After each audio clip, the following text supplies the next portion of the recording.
Hello student, আমি অমিত তোমাদের সামনে আজকে আবার একটা নতুন ভিডিও নিয়ে হাজির হয়েছি।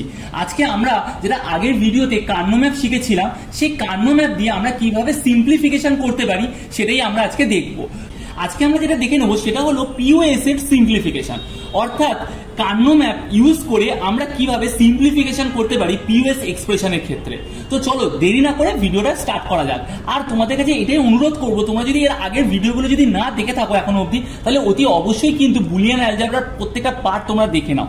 খুব সিম্পলি ভাবে আমি কিন্তু তোমাদের কাছে এক্সপ্লেন করেছি। আর যদি বুঝতে কোনো অসুবিধা হয় তাহলে আমাকে অতি অবশ্যই কমেন্ট সেকশনে জানিও। দেখো, আমাদের এখানটায় একটা পিওএস এক্সপ্রেশনে টু ভেরিয়েবল দিয়ে আমাদেরকে একটা সিম্পলিফিকেশন করতে দিয়েছে POS expression through Karnaugh map. বলতে পারলাম, দেখো কিভাবে দেওয়া আছে, এ দেওয়া আছে, এফ দেওয়া আছে, ফাংশন এ কমা বি দেওয়া আছে। এখানটায় না পায়ের সিম্বল দেওয়া আছে।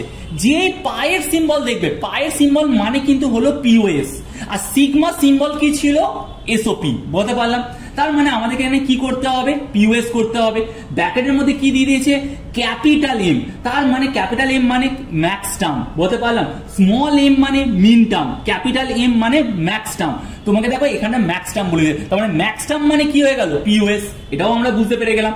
অথবা তোমাকে পরীক্ষায় এইভাবে না দিয়ে, তোমাকে এইভাবে পরীক্ষায় না দিয়ে তোমাকে কিন্তু এভাবেও দিতে পারে। তোরা দিয়ে দিল এ প্লাস বি বার, এ বার প্লাস বি, এ বার প্লাস বি বার। বলতে পারলাম, এইভাবেও তোমাকে দিয়ে দিতে পারে। দেখো এখানটা কি বলছে, প্রোডাক্ট অফ সাম, অর্থাৎ সামের দেখো এটা সামে আছে, এটাও সাম ফর্মে রয়েছে, এটাও সাম ফর্মে রয়েছে। তাহলে এই সামগুলোর প্রোডাক্ট, যোগগুলোর গুণ, প্রোডাক্ট অফ সাম, মানে একদম ক্লিয়ার, তোমরা সবাই বুঝতে পেরে গেছো। তাহলে এইভাবেও কিন্তু আমাদেরকে দেখে বুঝতে হবে, ঠিক আছে। তো দেখো আমাদেরকে দুটো ভেরিয়েবল বলেছে, তাহলে দুটো ভেরিয়েবলের ক্ষেত্রে কি হয়, আমরা আঁকাটা তো শিখেই গেছিলাম, আঁকাটা সেম এসওপি আর পিওএস এর ক্ষেত্রে। আমরা কি করলাম, চারটে ঘর বানালাম। এখানে কি লিখবো, এ, এখানে কি লিখবো, বি। কিন্তু মাথায় রাখো, এখানে যখন 0 আর 1 লিখবো আর এখানে 0 আর 1 লিখবো, আমরা কিন্তু ওইখানে এসওপির ক্ষেত্রে আমরা 0-র ক্ষেত্রে কিন্তু ভেরিয়েবল লিখছিলাম। এখানে কিন্তু 0-র ক্ষেত্রে ভেরিয়েবলটা নর্মাল চলে আসবে, ভেরিয়েবলের ওপরে কিন্তু কমপ্লিমেন্ট হবে না, যেটা কিন্তু এসওপির ক্ষেত্রে হচ্ছিল।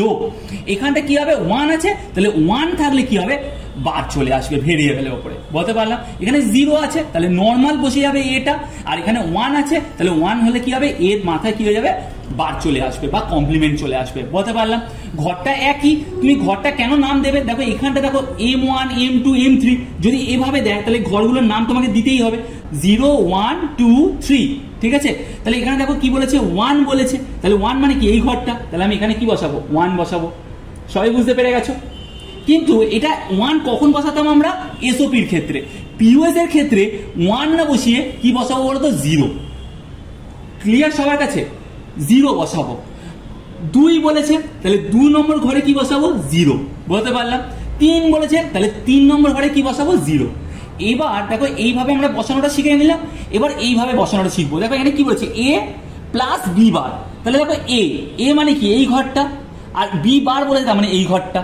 তাহলে এখানে 1 বসাবো না, এসওপি হলে এখানে 1 বসাচ্ছিলাম, যেহেতু এটা পিওএস আছে তাহলে কি বসাবো, 0, ঠিক উল্টোটা, ঠিক আছে। এ বার বলেছে তাহলে এ বার মানে কি এই ঘরটা, এ বার বি বলেছে তাহলে এই ঘরটা, তাহলে এখানে 0 বসাবো। আর লাস্টেটা কি বলেছে, এ বার বি বার, তাহলে এই ঘরটা এই ঘরটা, তাহলে এখানে 0 বসাবো। তাহলে এই দুটোকে নিয়ে একটা গ্রুপ হয়ে যাবে, আর এই দুটোকে নিয়ে একটা গ্রুপ হয়ে যাবে। বলতে পারলাম, তাহলে দুটোকে নিয়ে আমরা গ্রুপ বানাতে শিখে গেলাম। এবার আমরা যখন আনসারটাকে লিখবো তখন আমরা কি করবো, কমনটাকে আমরা ফাইন্ড আউট করার চেষ্টা করবো, যেটা চেঞ্জ হচ্ছে না। দেখো ফার্স্ট এ বার, দেখো এ বার, এটা এ বার, এটাও এ বার, দেখো এই ঘরটা এ বার এ বার, কোনো চেঞ্জেস আসছে না। তাহলে এখানে কি লিখবো, এ বার। বলতে পারলাম, কিন্তু এখানে কি করতে হবে, আমাদেরকে গুণ করতে হবে। বলতে পারলাম, তাহলে এখানে গুণের সিম্বল দেবো, ঠিক আছে।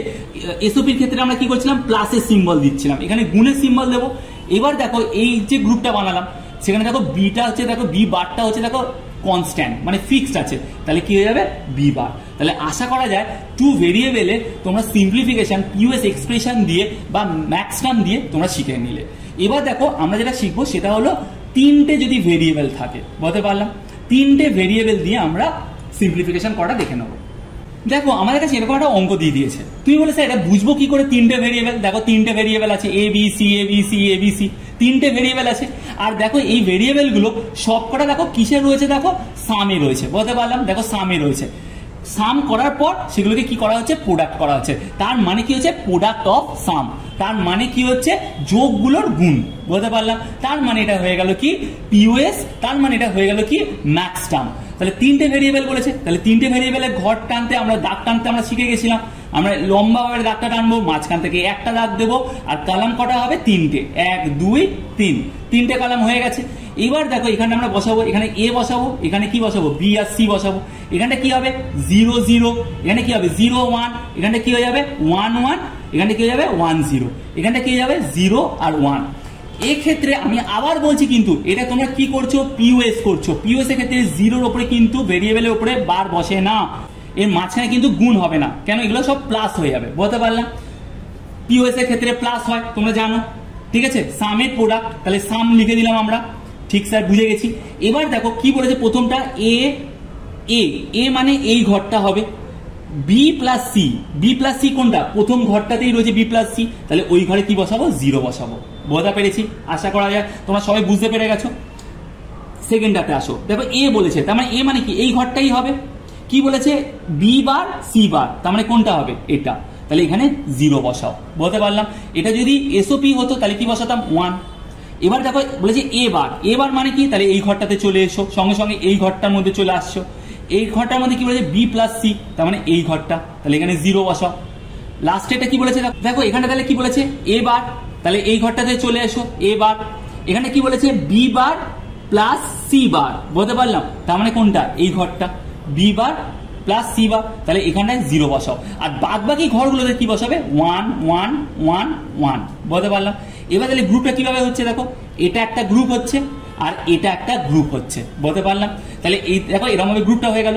এইবার তুমি দেখো এখানটায় এটা দেখো চেঞ্জ হচ্ছে, এ থেকে এ ভেরিয়েবল হয়ে যাচ্ছে, কিন্তু বি প্লাস সিটা দেখো কনস্ট্যান্ট থাকছে। তাহলে ফার্স্ট এটা কি বেরোবে বি প্লাস সি, বলতে পারলাম, ক্লিয়ার। আর সেকেন্ডের ক্ষেত্রে দেখো এখানটা দেখো এ থেকে এ বার হয়ে যাচ্ছে, এ থেকে এ বার হয়ে যাচ্ছে, কিন্তু দেখো বি বার আর C, B bar plus C bar এটা দেখো কনস্ট্যান্ট থাকছে, কোনো চেঞ্জ হচ্ছে না। তাহলে সেক্ষেত্রে কি হয়ে যাবে B bar plus C bar, ঠিক আছে, এটাই হয়ে যাবে আনসার। আশা করি তোমরা সবাই বুঝতে পেরে গেছো। ঠিক এইভাবে তোমরা 4টে ভেরিয়েবল দিয়েও তোমরা করতে পারবে। তোমরা নিজেরা প্র্যাকটিস করো, যদি কোনো প্রবলেম হয় তাহলে অতি অবশ্যই আমাকে জানিও। আমার ভিডিওটা যদি তোমার কাছে ভালো লাগে তাহলে অতি অবশ্যই লাইক করো, কমেন্ট করে জানিও কেমন লাগলো। আর যদি আমার চ্যানেলটাকে সাবস্ক্রাইব যদি এখনো অবধি না করে থাকো তাহলে অতি অবশ্যই সাবস্ক্রাইব করে দিও। Thank you so much.